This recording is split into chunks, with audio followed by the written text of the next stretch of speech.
Eh bien bonjour, ici Serge d'Oregon Classique, venu aujourd'hui inspecter une Mustang 1965 et à mon grand bonheur, je suis tombé sur ce modèle-là que Rich de chez West Coast vient juste de recevoir, et quand je dis juste, c'est même ce matin, hein. Donc il a même hésité à me la confier parce qu'il avait horreur de me voir prendre des photos avec des roues qu'il n'avait pas encore nettoyées, des liserés blancs qu'il n'avait pas encore refait en blanc, etc., etc. Donc elle est arrivée telle qu'elle. Alors cette voiture, qu'est-ce que c'est? Il est pénible ce chien. C'est une Dodge Dart de 1962, 4 portes. Elle est équipée d'un moteur de 6 cylindres, hein, le Slant 6 qu'on voit ici, un gros moteur, hein, 226 cubic inch, enfin quand je dis gros moteur pour un 6 cylindres. Voilà, alors c'est marrant, hein, on a l'impression de voir un demi V12 en fin de compte. Voilà, donc elle est complètement stock, complètement dans son état d'origine. Alors ce monsieur, alors un seul propriétaire, et d'ailleurs quand on voit ces plaques, elles sont extrêmement rares et elles ont d'une bonne valeur ici en Oregon, ce qu'on appelle les Pacific Wonderland, qui n'existent plus, qu'on fournit plus évidemment, et qui sont vraiment entrés maintenant dans le domaine de la collection. Bref, ce monsieur donc, là, le dernier propriétaire et l'unique propriétaire donc, a 99 ans aujourd'hui, et il a acheté cette voiture en 1962, neuve évidemment. Voilà, elle a été entretenue, c'est une time capsule, hein, elle a vraiment été entretenue magnifiquement bien. Petit détail, double détail sympa, je vais vous montrer. L'intérieur est nickel, il est vraiment impressionnant. La sellerie qui est magnifique d'ailleurs, hein, ces tons de couleurs ici, c'est très très très joli. Elle est en parfait état à l'avant, à l'arrière. Encore plus impressionnant, c'est l'état du ciel de toit. C'est du tissu, hein, c'est joli, joli, joli comme tout. Tout est joli sur cette voiture. Alors ce que je voulais vous dire, par exemple, voilà. Alors il a mis une épaisse moquette à l'avant pour protéger la moquette. Ça a été bien fait, hein. Elle est vraiment en place ici comme il faut, on peut pas la retirer, hein. Elle est sous les steel plates, hein, ici aussi, bien installée. Et donc elle protège la moquette, d'ailleurs on voit ici qui est comme neuve. Voilà, c'est une moquette qui a 60 ans, elle est comme neuve, impressionnant. Il a fait la même chose dans le coffre,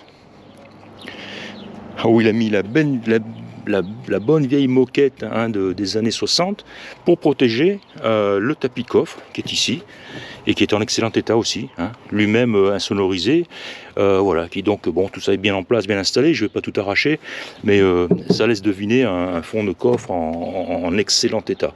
Une roue de secours aussi, qui apparemment accuse le poids des années, mais qui est présente, ainsi que le jack, le cric.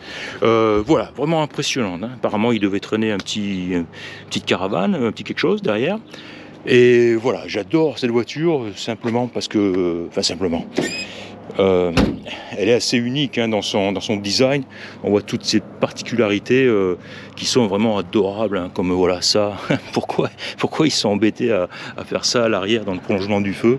C'est incroyable, hein, mais c'est magnifique, c'est ce qui fait son charme. Des beaux enjoliveurs. Les chromes, tout ce qui est chrome est en parfait état, c'est vraiment impressionnant.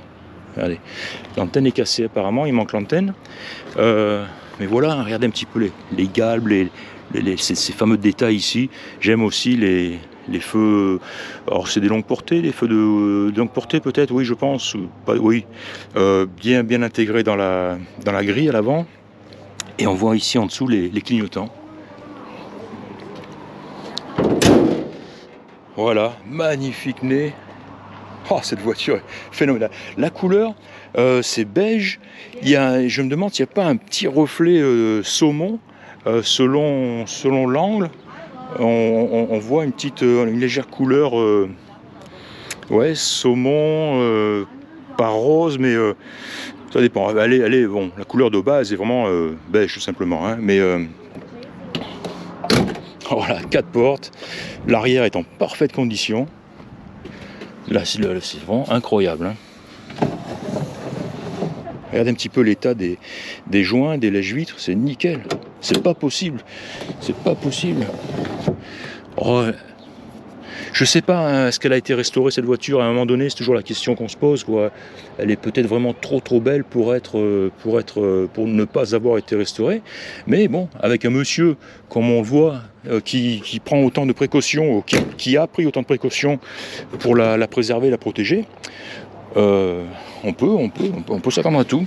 Alors évidemment, elle est équipée des fameux push buttons pour passer les vitesses, c'est une automatique. Voilà, elle est en position neutre ici. Voilà, reverse, drive, second and first. Le bouton de relâche du frein à main. Clac, du frein à main, du frein de parking plutôt. Voilà, système de chauffage des embuages, joli compteur aussi. Alors je ne l'ai pas conduite encore cette voiture. Magnifique klaxon, l'autoradio. Est-ce qu'il marche? Est-ce qu'il lui faut quelques secondes pour chauffer?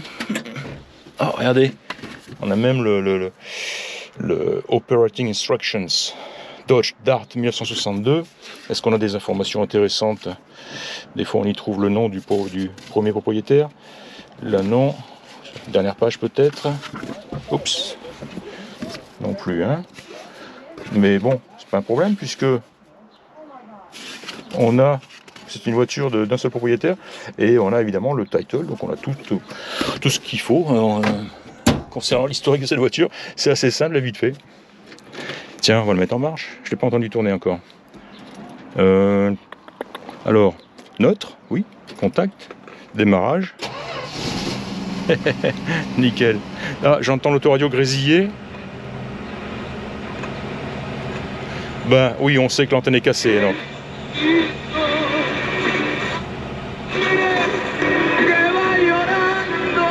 Voilà, donc il fonctionne. Avec une antenne, il fonctionnera encore mieux. Blower, système de chauffage des embuages.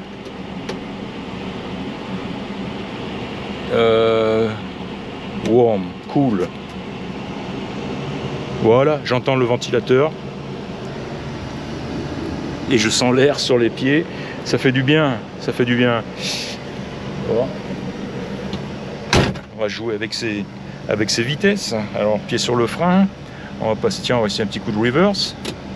Voilà, hop là. Passage se fait sentir. Je relâche la pédale de frein et hop, on recule. Et idem, drive. Hop, alors le passage se fait sentir aussi. En relâchant maintenant la pédale de frein. Hop, la voiture commence à avancer. Voilà, nickel, gentil comme tout, hein. Donc on a une position de drive et si on veut passer en semi-manuel, on va dire, seconde et première, hein. Voilà, on va repasser en neutral. Frein à main, au frein de parking. Voilà, sympa comme tout, hein. Off, jauge d'essence, température, bon on le saura plus tard, ampèremètre, toujours pareil, et ce qui semble être la place pour une montre qui devait être une option et qui n'y est pas sur cette voiture, hein. Essuie-glace, évidemment, pourquoi il ne fonctionnerait pas? Ça serait vraiment étonnant. Excellent. Ah, c'est beau. C'est trop beau. J'adore. Je crois que j'en ai jamais vu une comme ça, hein. Dodge Dart de 62, 4 portes comme ça. Regardez ça un petit peu. Nickel. Voilà, c'était une présentation assez rapide, hein, de cette voiture. J'en ai pris quelques photos aussi rapidement. Je vais la montrer sur mon site, sur Facebook, etc. Je vais aussi tirer un prix. Prix qui va être ridicule, honnêtement. C'est vraiment incroyable. Encore une fois, hein, au risque de me répéter, mais alors c'est vraiment le genre de voiture qu'on a du mal à laisser échapper. Alors évidemment, j'ai pas besoin d'une Dodge Dart de 62 dans mon garage, ça c'est clair. Mais au niveau cachet, valeur, le niveau de sympathie, c'est inimitable, hein. C'est vraiment unique, fantastique. Voilà, une time capsule Dodge Dart de 1962. Qui appartient à un papy de 99 ans. Voilà, c'était Serge d'Orion Classique. À bientôt. Au revoir.